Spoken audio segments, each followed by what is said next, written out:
শরতের চমৎকার কাশফুল দেখতে অনেক সুন্দর। কাশফুল বাংলার প্রকৃতির এক অনন্য সৌন্দর্যের প্রতীক। শরৎকাল এলেই মাঠের ধারে, নদীর পাড়ে খোলা চরে দুলে ওঠে সাদা মেঘের মতো কাশফুল। এজন্য আকাশের ভাসমান মেঘ নেমে এসেছে মাটির বুকে। কাশফুল মূলত জলাশয়ের দ্বার, চরাঞ্চল, নদীর দ্বার, খোলা প্রান্তরে জন্মায়। এটি দ্রুত ছড়িয়ে পড়ে এবং ঘন ঝাড় তৈরি করে। শরতের নীল আকাশে সাদা মেঘের বেলা ভেসে বেড়ায়। সেই মেঘের সঙ্গে যেন সুর মিলিয়ে কাশফুলও দুলতে থাকে বাতাসে। দূর থেকে মনে হয় জমিনে মেঘের ফেনা জমে আছে। ভোরের শিশির ভেজা কাশফুল আর বিকেলের অস্তর আগে রাঙ্গা আকাশ বাংলার শরৎকে করে তোলে অন্যরকম মনোমুগ্ধকর। এটি হচ্ছে ঘাস জাতীয় পোয়াসি পরিবারভুক্ত একটি উদ্ভিদ। এর ইংরেজি নাম হচ্ছে কানস গ্রাস বা উইল্ড সুগার ক্যান। এর বিজ্ঞানভিত্তিক নাম হচ্ছে স্যাকারাম স্পন্টেনিয়াম।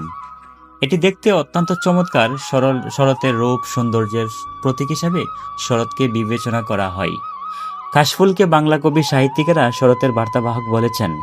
গ্রামীণ জীবনে কাশফুল শুধু সৌন্দর্য নয়, গরুর খাদ্য, ছাউনি এবং গ্রামীণ কাজে এটি ব্যবহার করা হয়।